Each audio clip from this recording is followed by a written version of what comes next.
Hello everyone, welcome to my another new blog বললেও ভুল হবে, যদিও আমি প্রফেশনাল ব্লগ করি না, তারপরেও একটু চেষ্টা করে যাচ্ছি। কারণ আমার এখানে প্রফেশনাল ব্লগ করার মতো এক্সট্রা করে কিছু নেই। যাই হোক, এখন মেইন টপিকে আসি। বাসা থেকে বের হয়ে গেলাম সকাল সকাল, সকাল মানে 9:30। যাই হোক, যাচ্ছিলাম হচ্ছে আমরা সাদা পাথরের উদ্দেশ্যে।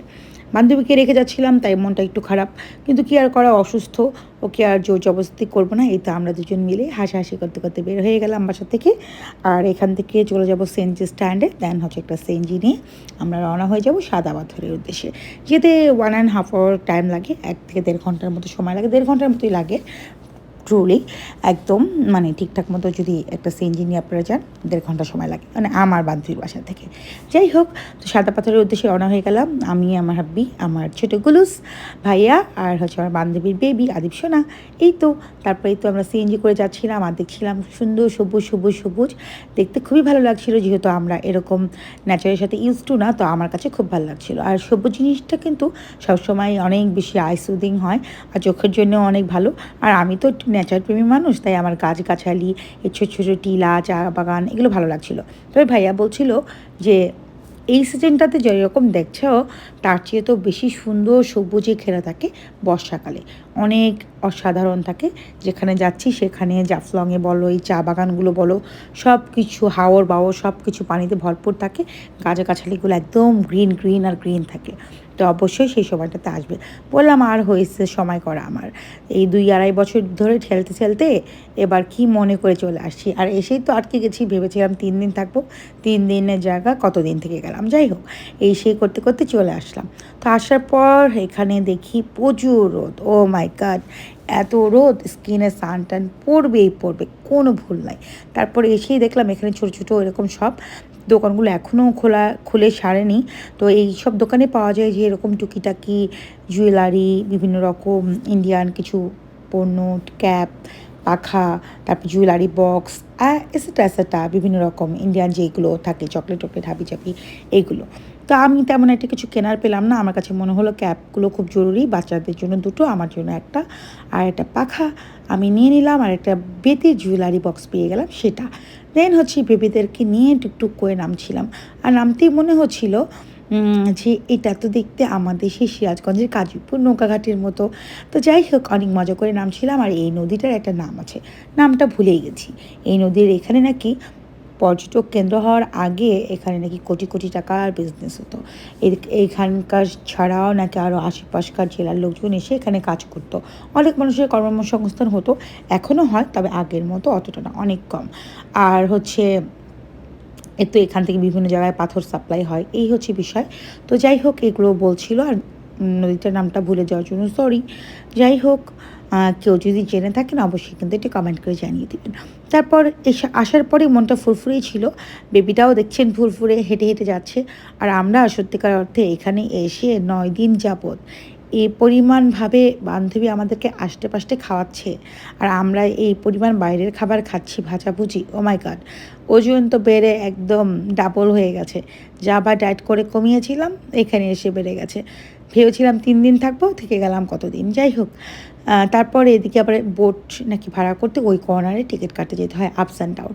আর এই নিচ দিয়েও বিভিন্ন রকম টি শার্ট হাবিজাবি এগুলো সেল করে, বিভিন্ন রকম ফ্রুটস, পাইনঅ্যাপেল, ওয়াটারমেলন, তারপরে হচ্ছে কিউকাম্বার, তারপরে গোয়াভা, মানে পেয়ারা, এগুলো সব কিছু এখান দিয়ে মানে ফ্রুটসগুলো পাবেন। আদারওয়াইজ বিভিন্ন রকম আচার, বড়ি ভর্তা, চাটনি, এগুলো ছিল। তো যাই হোক, এগুলো আর আমরা না নিই। আমরা হচ্ছে একটু মানে কী বলে, এখানে প্রচুর ধুলাও উঠছিল, এটা ভালো লাগছিল না। আর বোট হচ্ছে একটা করে বোটে 8 জন যাওয়া যায়। তো আমরা ছিলাম বেবিসরা সহ 5 জন, আরও ছিল 3-4 জন, সব মিলে আমরা 8 জন মানুষ হয়ে গেলাম। দেন হচ্ছে এই বোটটাকে নিয়ে নিলাম। আর এই বোটওয়ালারাও মোটেও ভালো না, সত্যিকার অর্থে বলবো কি, আপনারা যারা এখানে এসেছেন তারা তো এসেছেন, তারা দেখেছেন, জানেন। একদিনের জন্য ঘুরতে আসবেন, ঠিক আছে, হিউজ মানি নষ্ট করবেন কিংবা আপনাদের ইচ্ছা মতো খরচ করবেন, ডোন্ট ওয়ারি, সেটা ঠিক আছে। কিন্তু বিষয় হচ্ছে অহেতুক যদি এরা অতিথি পরায়ণ না হয়, যেমন আমাদের উত্তরবঙ্গের মানুষ, আমার সিরাজগঞ্জের মানুষরা বাইরের লোকজন আসলে খুব খুশি হয়, অতিথি পরায়ণ, তাদেরকে হেল্প করার চেষ্টা করে, তারা অনেক হেল্পফুল হয়, ইভেন তাদের সাথে খুব ভালো বিহেভিয়ার করে। আমার কথা, টাকা নেই, তাতে সমস্যা নেই, কিন্তু বিহেভিয়ারটা খুবই সুন্দর, স্মুথ, স্ট্যান্ডার্ড হতে হবে। এদের কথা বলার প্যাটার্নটাই বাজে।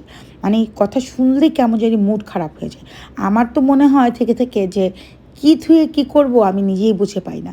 যাই হোক, অনেক সময় বলি কুল মেজাবিন কুল, দেন হচ্ছে সুন্দর এরকম কুল কুল ওয়েদার, উপরে আবার সান। তো ছাউনিওয়ালা নৌকা ছিল, বসে বসে যাচ্ছিলাম। নদীটা বেশ সুন্দর। আমাদের সিরাজগঞ্জে যমুনা নদী যখন এরকম শীতের দিন হয় তখন দুপাশে এরকম চর জাগে আর মাঝখান দিয়ে অল্প পানি থাকে।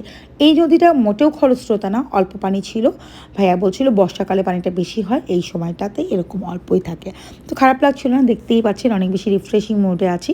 এখন পর্যন্ত ভালো আছি, কিন্তু বলবো এখানে আসতে হলে অবশ্যই করে একটা ছাতা নিয়ে আসবেন, আমব্রেলা। আমরা নিয়ে আসছিলাম, বাট বের করা হয় নাই, কারণ ছানাপোনাদের টানতে টানতে ছানাপোনার বাবাদের অবস্থা খারাপ।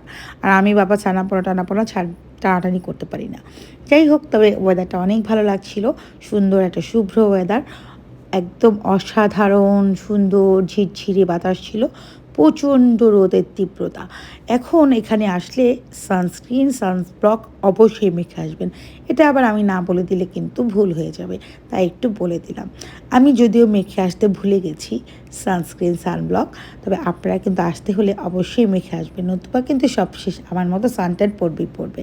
তারপর এই তো যাচ্ছিলাম, এই ভিউটা আমার কাছে অনেক ভালো লাগছিল, তাই একটু ক্যাপচার করে নিলাম।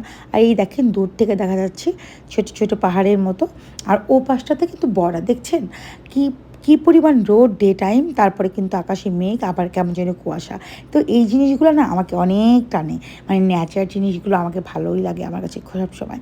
তারপরে এসে পৌঁছে অনেকটুকু হেঁটে দুজন মা মেয়ে ক্লান্ত হয়ে গিয়ে গোলা আইসক্রিম পেয়ে গেলাম। আমাদের সিরাজগঞ্জে গোলা আইসক্রিম খুবই মজা, জেলখানার ঘাটে পাওয়া যায়। আর ওখানের প্রাইস রেঞ্জটাও কম, টেস্টটা অনেক বেশি। এখানে প্রাইস রেঞ্জও বেশি, টেস্টও অনেক বাজে। যাই হোক, তারপরেও কিছু করার নেই। তারপর বেবিদেরকে উঠিয়ে দিলাম ঘোড়ার পিঠে, এখান থেকে ওই সাদা পাথর পর্যন্ত যেতে অনেকটুকু হয়ে, আর রোদের মধ্যে ইম্পসিবল। তো বেবিদের বাবারা হেঁটে হেঁটে বেবিদের পাশে পাশে যাচ্ছিলো, আর বেবিরা একটা ঘোড়াতে চড়ে গেল, আমি একটা ঘোড়াতে চড়ে গেলাম। কিন্তু ভাবছিলাম এই ঘোড়াগুলো এত রোদের মধ্যে কীভাবে সারভাইভ করে, আর এটা নিয়েই হচ্ছে ঘোড়াওয়ালার সাথে কথা বলছিলাম। এই সেই করতে করতে তো এদিকে চলে আসলাম। এদিকেও অনেক অনেক স্টল আছে যেখানে আপনারা ইন্ডিয়ান সব কিছু পাবেন। এবার আসি মূল টপিকে। এই যে দেখতে পাচ্ছেন হাতে ফটো ওঠানোর জন্য ফটোগ্রাফার, এখানে আসলে আপনারা প্রচুর ফটোগ্রাফার পাবেন। কিন্তু ফটোগ্রাফার পেলে কী হবে, না আছে তাদের কাছে ভালো একটা ফটোগ্রাফি করার মতো একটা ডিএসএলআর ক্যামেরা, না আছে ফটোগ্রাফির কোনো সেন্স, না আছে এনিথিং। বাট এখানে যেহেতু বাইরের লোকজনরা আসে, অনেকের কাছে ফোন থাকলেও কাপলরা একসাথে ছবি তুলতে পারে না, চায় যে অন্য কেউ ছবি তুলে দিক, যেমন আমিও চেয়েছিলাম, যারা চায় যে আমাদের মেমোরেবল ডেটাকে একটু ক্যামেরাবন্দি করে রাখি, একটু ভালো ছবি হোক। এই জন্য এগুলো কিন্তু আমার ফোনে শ্যুট নেওয়া, আর ওদের শ্যুট নেওয়া বেশ কয়েকটা ছবি ওরা আমাকে দিয়েছে। মুহূর্তেই বুঝলাম না, হাফ অ্যান আওয়ার মধ্যে আমার 200 ছবি তারা তুলে ফেলেছে। সত্যিকার কথায় এক কথায় আমি বলবো, এদিককার লোকজনরা আপনাকে সুযোগ পেলেই ঠকানোর চেষ্টা করবে, যে কোনোভাবে আপনারা আপনাদের মানিকে ওয়েস্ট করার জন্য তারা উঠে পড়ে লেগে আছে। Even behaviour is very rude. আমি তো বান্দরবনে অনেক দিন থেকে এসেছি, যেখানে একদম পাহাড়ি এলাকা, যেখানে গারোরা থাকে, বিভিন্ন রকম খাসিয়ারা থাকে, তারাও কিন্তু এমন না। তাদের ওখানে অনেক সুন্দর সুন্দর জিনিসপত্র পাওয়া যায় প্রচুর। আমি যেখানে যাই আমি সেখানে কেনাকাটা করি, ঘুরতে বেড়াতে খুব পছন্দ করি। সেখানকার খাবার, রিচুয়াল, এগুলো দেখতে আমার কাছে ভালোই লাগে। বাট আমার এখানে ঘুরতে ভালো লেগেছে, বাট মানুষের যে বিহেভিয়ার, মানুষের যে voice tone, dress up sense, কিংবা তাদের যে মেন্টালিটি, কোনো কিছু ভালো লাগে না রিয়েলি। আমি টু বি অনেস্টলি আপনাদেরকে বলতে পারবো, কোনো একটা জায়গার বিশেষ খুব ভিভিআইপি, একদম ওভার ভিভিআইপি জায়গা ছাড়া সব জায়গার মানুষের বিহেভিয়ার রুট, কথা তো বোঝাই যায় না। আর কি যে বলবো, সবসময় লোক ঠকানোর একটা মেন্টালিটি নিয়ে তারা করে। এই জিনিসটা আমার কাছে খুব অকওয়ার্ড লাগছে। যাই হোক, ভাইয়া ওকে বললাম, ভাইয়া বললো হ্যাঁ এখানে এরকমই সব কিছুর প্রাইস রেঞ্জও বেশি, মানুষের বিহেভিয়ারও খারাপ, কথাও বোঝা যায় না, আর ওরা ওদের মতো করে থাকে, সব কিছুর মধ্যে একটা সিন্ডিকেট। যাই হোক, যারা আসবেন বি কেয়ারফুল। এই যে বসে আছি এই সিটটা, এটারও হচ্ছে রেন্ট দিতে হবে, আপনি বসলেই 100 টাকা। কোনো কথা নেই, এখন আপনি 5 মিনিট বসেন আর 10 মিনিট বসেন। তো এখানে বসে বসে আমি ওই ছেলেটার ছবি দেখছিলাম। ছবিগুলো তোলা একদমই ভালো হয়নি, তারপরেও কিছু করার নাই। ও অনেকগুলো ছবি উঠিয়েছে, তারপরে কয়েকটা নিয়ে নিলাম, যেহেতু আমার হাজব্যান্ড ডাক করছিল যে ওদের কাছ থেকে ছবি তোলা ঠিক হয়নি। তারপরেও কি আর করা, মন চাইলো তাই উঠিয়েছি। সে তো উঠাবেই না, তাও জোর করে 2-3টা উঠিয়েছি, সেগুলো ভালো হয়নি। যাই হোক, যথাক্রমে শেয়ার করব। আর এই তো পাথর, আর এখানে এত রোদ, আমার পা তো পুড়ে যাচ্ছিলো, পাথরগুলোও গরম হয়ে গেছে। এখানে থাকলে সানটান হবে, আর রোদের তীব্রতা মেনে নিয়ে এখানে আসতে হবে, আর চোখ কান খুলে আসবেন। বলেই তো দিলাম সব কিছু, কারণ আমার কোনো ভিডিওর প্রমোশনাল না, কোনো কিছুকেই আমি খুব একটা বেশি ফোকাস করতে পছন্দ করি না। এদিককার নেচার অনেক সুন্দর, প্রাকৃতিক পরিবেশ, গ্রিনিশ একটা ব্যাপার স্যাপার আছে, এগুলো দেখতে পারবেন, ভালো লাগবে অবশ্যই। তবে চোখ কান খুলে আসবেন। ভালো থাকবেন সবাই, দেখা হবে